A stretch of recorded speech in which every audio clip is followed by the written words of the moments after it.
할렐루야. 오늘도 귀한 예배의 자리에 나오신 성도님들을 환영하고 축복합니다. 2023년 7월 6일 목요일 새벽 기도회를 시작하겠습니다.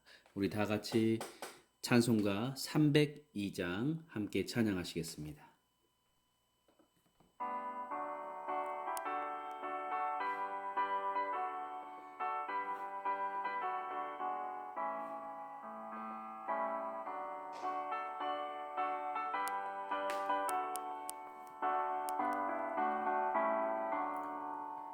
내 주 하나님 넓고 큰 은혜는 저 큰 바다보다 깊다.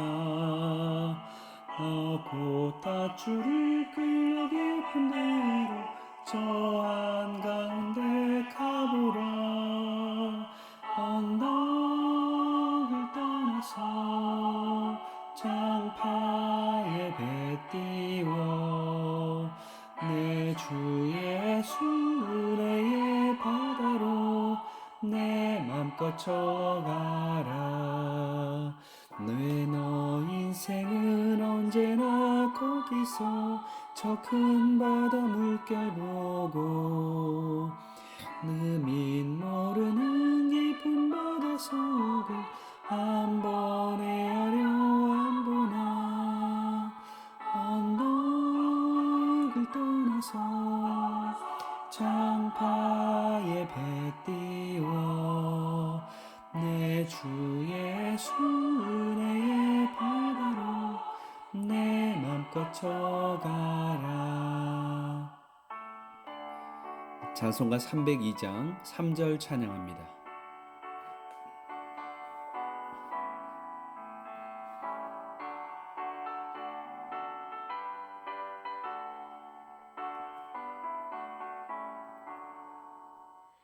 많은 사람이 얕은 물가에서 저 큰 바다 가려다가 알싹거리는 작은 파도 보고 마음 약하여 못 가네.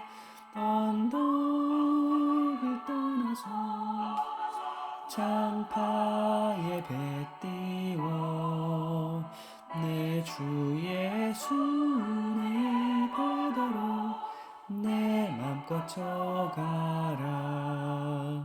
자 곧 가거라 이제 곧 가거라 저 큰 은혜 바다 향해. 나 곧 내 너를 저 깊은 데로 가라. 망망한 바다로 언덕을 떠나서 장파에 배 띄워 내 주 예수 은혜의 바다로 내 맘껏 쳐가라.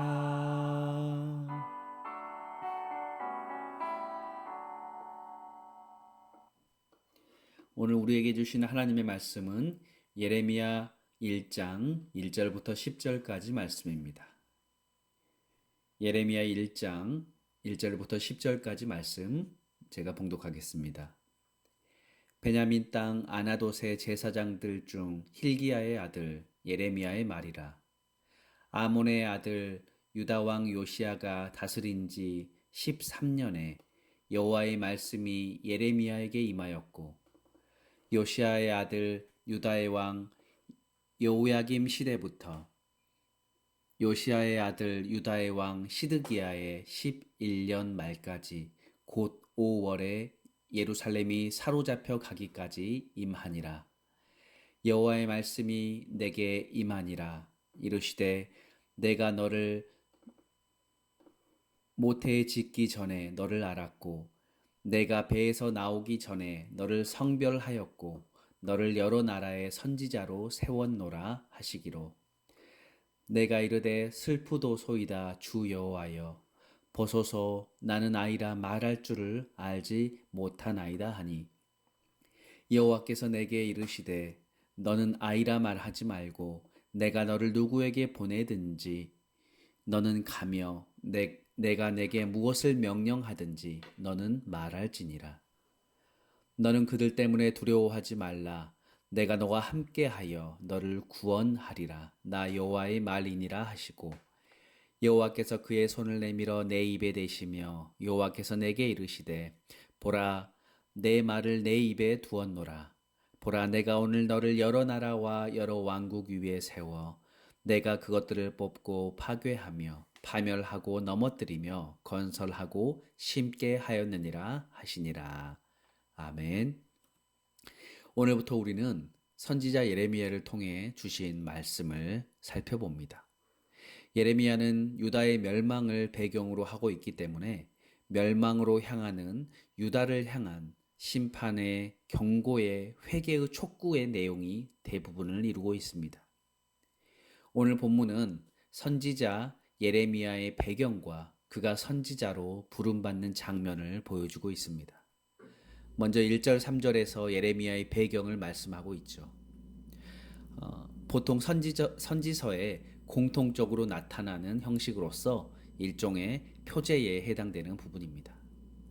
1절, 베냐민 땅 아나돗의 제사장들 중 힐기야의 아들 예레미야의 말이라 라고 말씀합니다. 우리는 예레미야가 베냐민 땅 아나돗 출신임을 알 수 있습니다. 아나돗은 예루살렘에서 약 5km 북쪽에 위치한 도시입니다. 여호수아가 가나안을 정복한 후에 제사장 아론의 자손들에게 준 마을로서 제사장의 마을이었습니다. 예레미야의 아버지인 힐기야 역시 제사장이었습니다.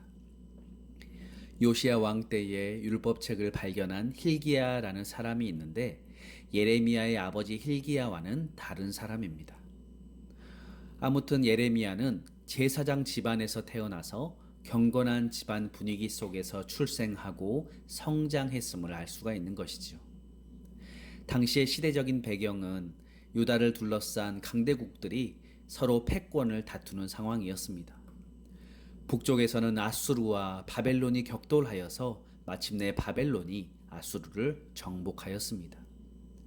그리고 남방으로 손을 뻗쳐서 가나안 땅을 두고 애굽과 각축전을 벌이고 있는 상황입니다. 그 사이에서 유다는 때로는 바벨론 편에 서기도 하고 때로는 애굽 편에 서다가 결국은 바벨론에 의해 멸망을 당합니다. 이때 예레미야는 바벨론을 통한 하나님의 심판이라는 이 계시를 전하였고 동족으로부터 고통과 수모를 당하였습니다. 이렇게 조국의 멸망이라고 하는 하나님의 예언을 전한 이 예레미야의 고뇌와 슬픔이 예레미야서 전체적으로 깔려 있는 것입니다. 그래서 우리는 이 선지자 예레미야를 눈물의 선지자라고 부르고 있습니다. 2절에 아몬의 아들 유다 왕 요시야가 다스린 지 13년에 여호와의 말씀이 예레미야에게 임하였고 예레미야는 요시야 왕 13년에 선지자로 부름을 받습니다. 이때 예레미야의 나이는 약 20세 가량으로 추정하고 있습니다. 여기에서 예레미야는 하나님의 말씀이 자기에게 임하였음을 말하고 있습니다. 이는 그의 예언이 하나님으로부터 비롯된 것임을 강조하고 있는 부분입니다. 3절에서도 보면 예레미야가 주요 사역했던 기간을 보여주고 있는데 여호야김부터 시드기야 11년 곧 유다가 멸망할 때까지입니다. 그는 대략 30년 정도 선지자 사역을 감당하였습니다. 그리고 4절에서 10절까지는 예레미야의 하나님의 부르심에 대한 소명에 대한 부분들이 나옵니다. 4절 여호와의 말씀이 내게 임하니라 이르시되 이것은 2절의 말씀과 같이 자신의 예언이 그저 인간적인 마음과 생각이 아니라 오직 하나님께로부터 왔다라는 사실을 명백하게 밝히고 있는 것입니다. 이것은 하나님의 계획과 뜻을 따라서 이 인간들의 역사가 진행될 것이다 라는 의미를 지니고 있죠. 하나님께서는 예레미야에게 5절에 이렇게 말씀합니다. 내가 너를 모태에 짓기 전에 너를 알았고 내가 배에서 나오기 전에 너를 성별하였고 너를 여러 나라의 선지자로 세웠노라 하시기로. 여러분 이 말씀의 의미를 곰곰이 생각해 보십시오. 하나님께서는 어디 쓸만한 사람 없나 하고 여기저기 둘러보시는 분이 아니십니다. 우리 생각에는 꼭 그럴 것만 같습니다. 그러나 그것은 하나님의 방식이 아닙니다. 하나님께서는 한 사람의 생명을 창조하실 때부터 이미 그 사람에 대한 하나님의 목적과 계획을 담아두십니다. 예레미야가 태어나기 훨씬 전에 이미 그에 대한 목적과 계획을 하나님께서는 가지고 계셨습니다. 잘 이해가 되지 않지만 성경의 여기저기에 이와 비슷한 말씀들이 나옵니다. 사도행전 7장 25절부터 나오는 사울이라고 하는 이 사람도 하나님의 구원의 역사에 큰 방해가 되었던 사람이었습니다. 그는 교회를 박해하였고 그리스도인들을 핍박하였던 사람입니다. 그런데도 불구하고 하나님께서는 그를 일찍이 하나님의 도구가 될 사람으로 이렇게 찍어 놓았던 것이죠. 오늘 이 말씀은 예레미야뿐만 아니라 우리 모두에게도 해당하는 말씀입니다. 우리가 이 땅에 태어나기도 전에 하나님께서는 이미 우리를 계획하시고 우리에게 하나님의 귀한 사명을 맡기신 것입니다. 지금 내 삶 가운데 하나님의 계획과 목적이 있다라는 사실을 믿고 그것을 받아들이는 순간부터 우리의 삶은 나의 삶이 아니라 하나님께서 함께 하시는 존귀한 인생으로 바뀐다라는 것입니다. 내 삶에 대한 실망과 절망이 하나님의 고귀한 목적을 지닌 삶으로 바뀌어진다라는 것이지요. 그래서 어렵고 힘든 고난의 시간들은 때때로 나를 하나님의 그 고귀한 목적을 위하여서 연단하시고 훈련하시는 하나님의 시간임을 알게 되는 것입니다. 그러나 사실 하나님의 이런 목적과 계획을 받아들이고 인정하기까지가 참 어렵습니다. 예레미야도 예외가 아니었습니다. 6절에서 예레미야는 나는 아이라 말할 줄을 모릅니다 라고 대답하죠. 예레미야는 이 악한 백성들에게 하나님의 말씀을 전하기에 자신은 너무 어리다라고 말함으로써 예언자로 부르시는 하나님의 부름을 거절하고 있습니다. 이것은 그의 거절은 단순한 거절이 아닙니다. 그는 자신의 삶 속에 하나님의 목적과 계획이 들어있다라는 그 말씀을 거절하고 있는 것입니다. 예레미야는 그런 식으로 하나님의 말씀을 거절하였습니다. 오늘 우리도 예레미야와 같이 하나님의 말씀을 거절하고 있지는 않습니까? 나를 부르시는 하나님의 목적과 계획을 생각하지 않고 찾지 않습니다. 그 모든 것들이 다 하나님의 말씀을 거절하는 것입니다. 예레미야에게 말씀하신 것처럼 하나님께서는 오늘 우리에게 이렇게 7절 말씀하십니다.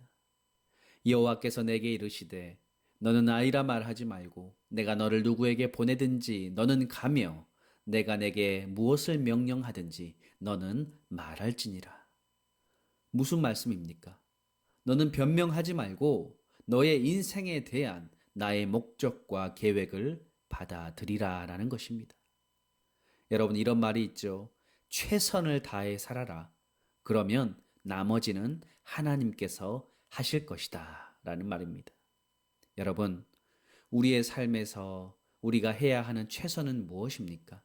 그것은 바로 우리의 삶에 하나님의 목적과 계획이 있다라는 그 말씀을 믿고 받아들이는 것입니다.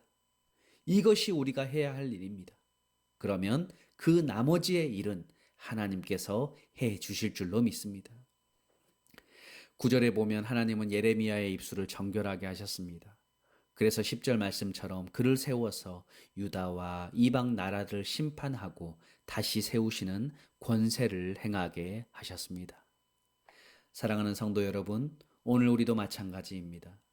우리가 구원받아 하나님의 자녀가 되었다라는 것은 하나님이 우리에게 사명을 주셨다라는 말입니다. 우리가 이 사실을 믿음으로 받아들이면 하나님께서는 우리를 통하여서 우리가 속한 가정과 교회와 나라와 민족을 바르게 세워주실 줄로 믿습니다. 그러므로 먼저 우리가 할 일은 바로 이 사실을 믿는 것입니다. 태초부터 하나님의 놀라운 계획과 섭리하심 속에서 이루어진 일이라는 이 사실을 우리가 인정하는 것입니다. 그러면 하나님께서 우리와 함께 하시고 우리 삶 가운데 역사하시며 나머지 일들을 이루어 가실 하나님이십니다. 그리고 마침내 우리의 삶을 사명을 감당하게 하시고 존귀한 주의 자녀로 살아가게 하심을 믿습니다.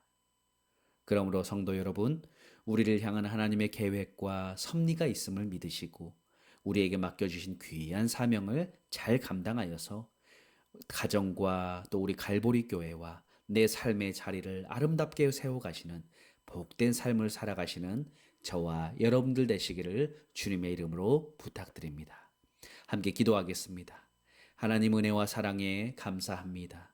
오늘부터 예레미야 말씀을 우리가 살펴봅니다. 하나님, 우리도 예레미야처럼 나는 아이라 말할 줄 모릅니다 라고 때때로 하나님의 말씀에 순종하지 않고 또 내 삶만을 의지한 채 살아가고 있지는 않습니까? 하나님, 하나님께서 우리에게 귀한 사명을 주셨고 우리를 자녀 삼아 주셨고 직분을 주셨고 또한 생명을 살려주셨고 하나님의 귀한 은혜 가운데 오늘도 우리의 삶 가운데 함께 하심을 믿습니다. 하나님, 우리에게 주신 귀한 사명을 우리의 삶을 통하여 생명을 통하여 하나님의 사명을 이루는 존귀한 인생 살아가는 저희 모두 될 수 있도록 인도하여 주옵소서. 감사드리며 예수님의 이름으로 기도드립니다. 아멘. 주기도문으로 새벽 예배를 마치겠습니다. 하늘에 계신 우리 아버지여, 이름이 거룩히 여김을 받으시오며 나라의 임하옵시며 뜻이 하늘에서 이룬 것 같이 땅에서도 이루어지이다. 오늘날 우리에게 일용할 양식을 주옵시고 우리가 우리에게 죄 지은 자를 사하여 준 것 같이 우리 죄를 사하여 주옵시고 우리를 시험에 들게 마옵시고 다만 악에서 구하옵소서. 대개 나라와 권세와 영광이 아버지께 영원히 있사옵나이다. 아멘. 잠시 시간 우리 말씀을 생각하면서 함께 기도하는 시간을 갖겠습니다. 하나님, 하나님의 자녀가 되었다라는 것은 하나님 우리에게 사명을 주셨다라는 말입니다. 하나님, 우리의 생명을 창조하셨고 또 이 어려운 참 캐나다 이 이민의 땅 가운데 여러 가지 힘들고 또 고생스러운 그런 광야와 같은 삶을 살아가지만 그럼에도 불구하고 하나님 우리를 불러주셨고 함께하여 주셨고 우리의 가정을 붙들어 주셨고 우리의 자녀들을 세워주셨고 우리의 교회 가운데 함께하심을 믿습니다. 하나님, 저희에게 맡겨주신 귀한 사명을 저희가 잘 감당하며 주의 말씀에 순종하며 살아가는 저희를 되게 해달라고 기도하시고 두 번째로 우리 갈보리 교회를 위해서 또 우리 교우들과 또 우리의 자녀들을 위해서 또 주변의 어려운 이웃들을 위해 또 마지막으로 이제 오늘부터 목요일, 금요일, 토요일까지 진행되어지는 또 우리 유스 연합 수련회를 위해서 우리 아이들이 정말 그 연합 수련회 기간 동안에 하나님께 집중하게 하시고 열심히 기도하고 또 내 삶을 돌아보게 하시고 회개하게 하시고 주님을 뜨겁게 예배하며 찬양하게 하셔서 하나님과 더욱더 가까워지는 시간, 하나님과 더욱더 그 임재를 친밀하게 경험하는 우리 모든 아이들 될 수 있도록 또 인도하시는 모든 목사님들 또 봉사하시는 분들 또 뭐 안전사고 일어나지 않도록 하나님 그 일정 가운데 주님 은혜를 부어달라고 우리 유스 수련회를 위해서 마지막으로 함께 기도해 주시면 감사하겠습니다. 함께 기도하겠습니다.